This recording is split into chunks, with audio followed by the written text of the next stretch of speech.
Assalamualaikum warahmatullahi wabarakatuh. Alhamdulillahi rabbil alamin wa bihi nasta'in wa ala umuri dunya waddin wassalatu wassalamu ala asrafil anbiya'i wal mursalin wa ala alihi wa sahbihi ajma'in wa man tabi'ahum bi ihsani ila yaumiddin. Amma ba'd.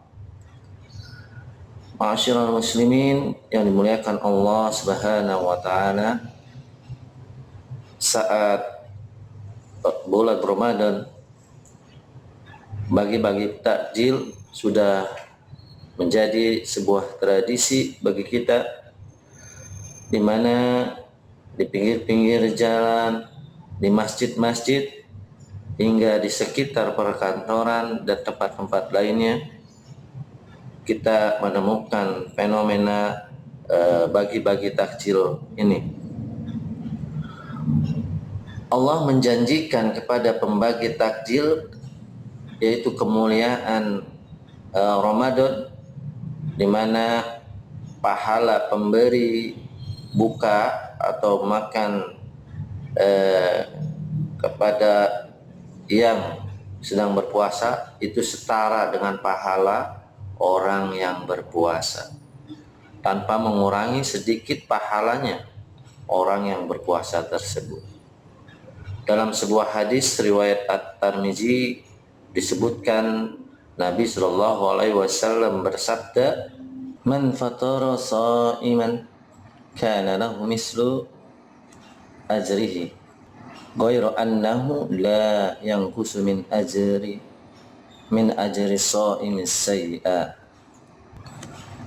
Orang yang memberi buka puasa kepada muslim yang sedang berpuasa, maka ia akan mendapatkan pahala setara dengan pahala orang yang berpuasa tersebut, tanpa mengurangi sedikit pun pahala orang yang sedang berpuasa itu. Hadis riwayat At-Tirmizi. Hadirin rahimakumullah, namun terkadang saking banyaknya orang yang ingin memberi takjil karena semangat pastabaqul khairat, berlomba-lomba kepada kebaikan, tapi pada akhirnya hingga makanan berbuka tersebut terlalu banyak, bahkan beberapa kali makanan tersebut terbuang basi ataupun tidak termakan. Kita tentu takut dengan ancaman Allah Subhanahu wa taala dan Rasulullah SAW terkait orang-orang yang berlebihan. Mereka adalah termasuk saudaranya syaitan. Sebagaimana firman Allah Subhanahu wa taala dalam surat Al-Isra ayat 27, "Innal mubazzirina kanu ikhwanas syayatin wa kana syaitanu li rabbih kafura." Kata Allah Subhanahu wa taala, sesungguhnya pemboros-pemboros itu adalah saudara-saudara setan, dan setan itu adalah sangat ingkar kepada Tuhannya.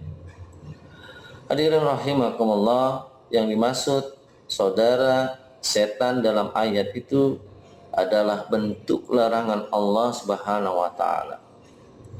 Perumpamaan orang yang berlebih-lebihan dengan saudara setan menurut ulama tafsir adalah karena setan selalu menggampangkan, membuang-buang sesuatu dengan mudah, dan menghambur-hamburkan uang mereka demi sum'ah. Sum'ah ini devariasi dari kata riya, ya, menunjukkan bahwa mereka punya banyak uang.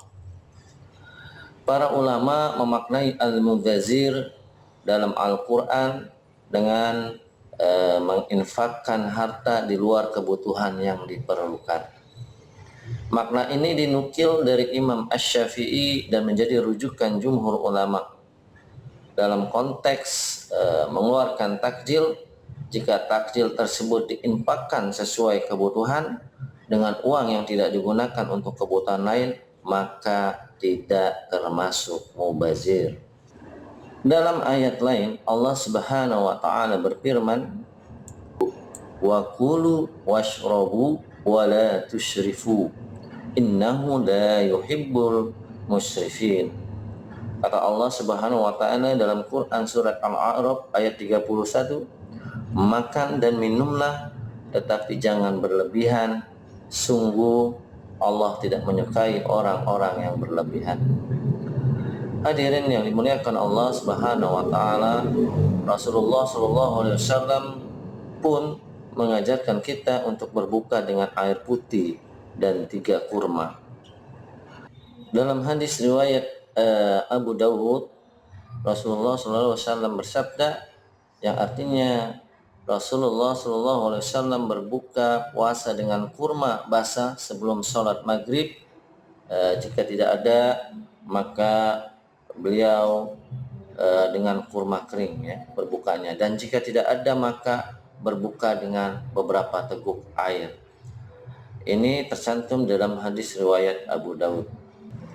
Meskipun Rasul mengajarkan kita berbuka dengan makanan tertentu, bukan berarti kita harus meniru dengan makanan yang sama. Jadi inti dari ajaran Rasulullah SAW tersebut adalah bahwa berbukalah dengan makanan secukupnya, sederhana dan tidak berlebihan. Meskipun bukan untuk diri kita misalnya, tetapi untuk diberikan kepada orang lain, maka larangan untuk berlebihan tetap ada. Jadi larangan untuk berlebihan ini tidak berlaku untuk diri kita sendiri, tapi juga berlaku saat kita memberikan makanan atau takjil kepada yang lain. Rasulullah Shallallahu Alaihi Wasallam bersabda, "Kulu wa tasaddaqu walbasu fi ghairi israfi wala mukhila."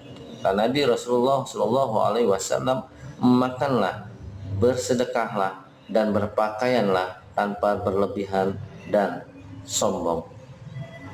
Hadirin rahimakumullah, jika kita berpegang teguh pada penjelasan Al-Quran dan hadis, maka hal yang paling kita ingat saat ingin berbagi takjil adalah tidak berlebihan dan secukupnya saja.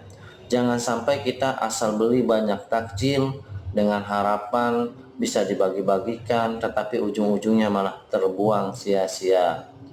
Niat hati kita mungkin ingin memperoleh kemuliaan Ramadan, akan tetapi kita juga dapat teguran keras dari Allah Subhanahu wa taala karena menyia-nyiakan makanan.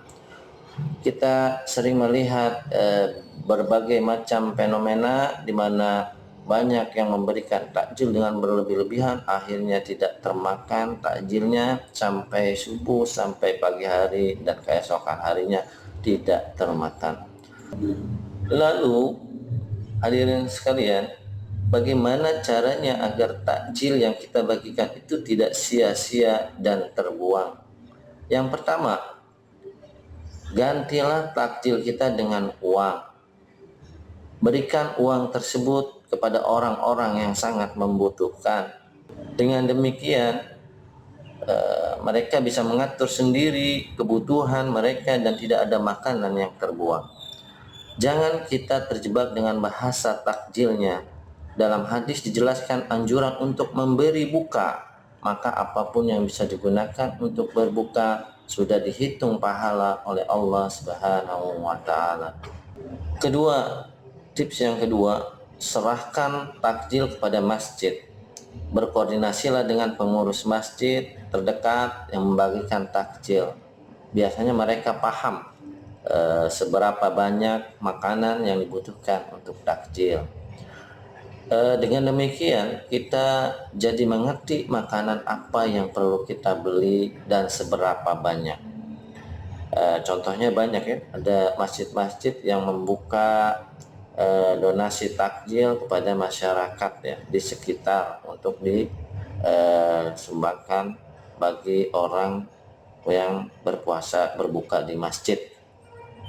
Yang ketiga, hadirin sekalian, jika kita atau komunitas kita memiliki rezeki yang berlebih dan ingin berbagi takjil, agak banyak, berinya yang agak banyak, kita bisa berbagi di tempat-tempat yang ramai seperti jalan raya, lapangan, atau semacamnya. Namun juga perlu diperhatikan agar sampah yang dihasilkan bisa dikumpulkan dan tidak mengotori serta merusak lingkungan. Yang keempat, tips ini yang keempat adalah jika sudah dihitung-hitung ternyata makanan yang disiapkan berlebih, segeralah bagikan kepada tetangga atau teman. Jangan biarkan makanan tersisa dan basi. Bisa jadi ada beberapa orang yang tidak sempat atau tidak mampu membeli makanan, sedangkan kita malah buang-buang makanan. Nauzubillah, nauzubillah min dzalik. Hadirin sekalian rahimakumullah yang dimuliakan Allah Subhanahu wa taala. Sekian kultum singkat yang bisa kami sampaikan. Mohon maaf bila terdapat kesalahan dan kekeliruan. Wabillahi taufiq wal hidayah. Wassalamualaikum warahmatullahi wabarakatuh.